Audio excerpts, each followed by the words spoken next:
নমস্কার। আমার নাম কুমারজিৎ। আজকে আমি পৌঁছে গেছি দিনহাটা এরিয়ার ভূতকুড়া অঞ্চলের কমল বর্মনের কাছে।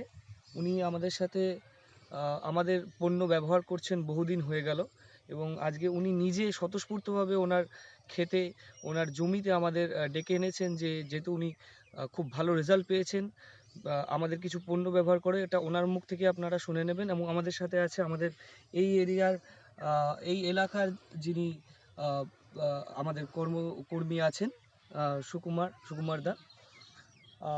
কমলদা, তাহলে আপনি বলুন, আপনি কি কত পরিসরে কিভাবে আপনি চাষটা করেছেন এবং কি কি রেজাল্ট পেয়েছেন সেটা আপনি আপনার নিজের মুখেই একবার ব্যক্ত করুন। নমস্কার, আমি ভূতকুড়িয়া বাসিন্দা। তো আমি দীর্ঘদিন থেকে আলু আবাদ করার পরে এবারে আমার গোবর নাই। গোবর ছাড়া আমি এই জমিটাতে জিনা 2 বস্তা মানে 100 কেজি আর 10 কেজি দিয়েছিলাম গোমাস। আর 1 বিঘা জমি। আর হচ্ছে বায়োস্যাম 2 কিলো দিয়ে আমি এটা গাড়ছি। আর যেটা সার রাসায়নিক দেওয়া লাগে তার থেকে একটু কম দিছি আর কি, যেটা আমাকে সুকুমারদা বলছিল সেই হিসেবে আমি এটা করছি আর কি। হ্যাঁ, তাতে বোঝা গেলো 20 থেকে 21 দিন বয়স গাছের। তা আমার তো 8-9 বিঘা জমি আছে আলু, তার থেকে এই জমিটা আমার কোয়ালিটি খুব ভালো আলুই। গাছের টেম্পারেচার বা আলুর গাছের দেখি আমি খুব খুশি আর কি। এবং আমাদের সাথে উপস্থিত আছেন দিনহাটার আরেকজন আমাদের একনিষ্ঠ যিনি সহযোগিতা করেছেন, জয়ন্ত সাহা।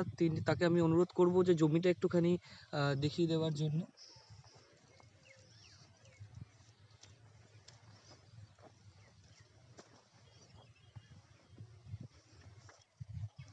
আপনারা দেখতে পাচ্ছেন উনি এই পরিসরে আলু চাষ করেছেন এবং উনি ওনার এই এই প্রাক্কালীন যে ফলটা পাওয়া গেছে সেটা নিয়ে উনি যথেষ্ট খুশি এবং উনি আশা করছেন, যার জন্য উনি নিজের জমিতে ব্যবহার করেছেন। তো আমি শেষে একটা কথাই বলবো যে আজকে ভালো লাগলো কৃষি ভারতীর সাফল্য সেখানেই যেখানে কৃষকেরা নিজেরা স্বতঃস্ফূর্তভাবে ডেকে নিয়ে এসে আমাদের জমি দেখায় এবং তারা আরও আশাবাদী যে তাদের এই প্রাককালে এই সময় যা রেজাল্ট, যা ফল, তাতে তারা আরও ভালো পরিসরে আরও বেশি চাষের বৃদ্ধি, জৈব চাষের বৃদ্ধি করার জন্য নিজেরাই স্বতঃস্ফূর্ত এবং যার জন্য আজকে আমরা এখানে উপস্থিত হয়েছি।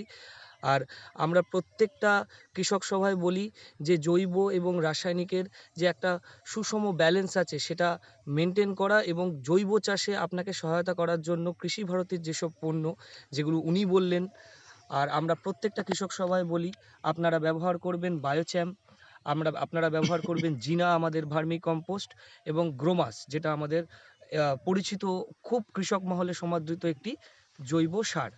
এই বলে আমি আমার এই ভিডিওটা শেষ করব এবং আপনাদের জন্য অসংখ্য শুভেচ্ছা রইল কৃষক বন্ধুদের জন্য আগামী দিনের সুস্থ সবল চাষের এবং পরবর্তী প্রজন্মের জন্য জমি তৈরি করা, চাষকে বাড়িয়ে নিয়ে যাওয়া, কৃষিকাজকে উন্নত করার জন্য আমাদের কৃষি ভারতীর পক্ষ থেকে আপনাদের অসংখ্য ধন্যবাদ এবং আপনারা এইভাবে আমাদের পাশে থাকবেন। এই বলে আমি আমার ভিডিও শেষ করলাম। নমস্কার।